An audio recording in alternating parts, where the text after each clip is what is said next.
अग्निपथ योजना या यूं कहें कि अग्निवीर योजना, जिसने सियासी गलियारों में हड़कंप मचा रखा है। कौन सच कौन झूठ बोल रहा है, लोग इसको तय नहीं कर पा रहे हैं।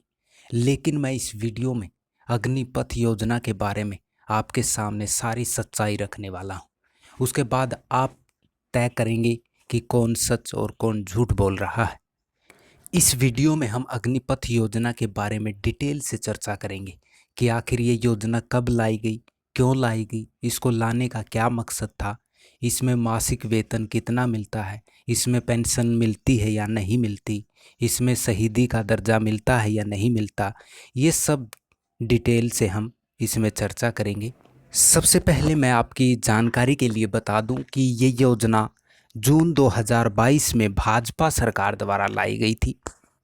सरकार द्वारा ये योजना 4 साल की बहाली के लिए लाई गई थी, या यूं कहें कि महज 4 साल की नौकरी के लिए ये योजना लाई गई है।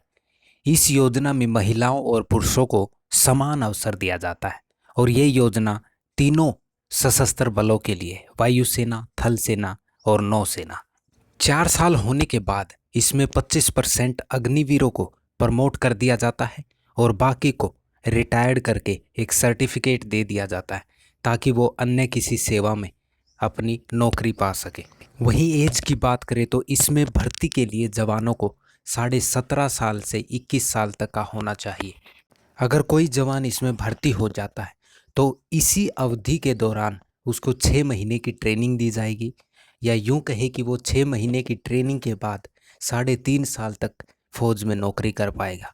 इसके बाद या तो उसको प्रमोट कर दिया जाएगा या सर्टिफिकेट देकर रिटायर्ड कर दिया जाता है। नौकरी के दौरान उसको मासिक वेतन 30,000 रुपये दिया जाता है और उन 30,000 रुपये में से 9,000 रुपये उसको फंड में जमा करने होते हैं, यानी कि उसके पास महज 21,000 रुपये ही हर महीने मिल पाते हैं। उसके बाद वो फंड आखिर में चौथे साल उसको दे दिया जाता है। साथ ही सरकार भी इसमें 9,000 रुपये फंड के रूप में जमा करती है। अंत में उसको 4 साल की नौकरी होने के बाद 11,70,000 रुपये सेवा निधि के रूप में दे दिए जाते हैं। ये पैकेज उसको 2 किस्तों में दिया जाता है। पहले साल उसको 4,76,000 रुपये दिए जाएंगे और अंतिम साल उसे 6,92,000 रुपये दिए जाते हैं। इन सब के अलावा अग्निवीर का 48 लाख रुपए का एक जीवन बीमा भी किया जाता है। वहीं अगर अग्निवीर का जवान देश की सेवा करते हुए शहीद हो जाता है तो उसके परिवार को 44 लाख रुपए तक दिए जाते हैं। और अगर मान लीजिए अग्निवीर का जवान महज 2 साल के अंदर ही सेना में शहीद हो जाता है तो बाकी 2 साल का मासिक वेतन भी उसको दिया जाता है। इन सब के अलावा इन युवाओं को कुछ भत्ते भी दिए जाते हैं, जैसे risk and hardship, ration, dress और फ्री ट्रैवलिंग जैसे भत्ते इन जवानों को दिए जाते।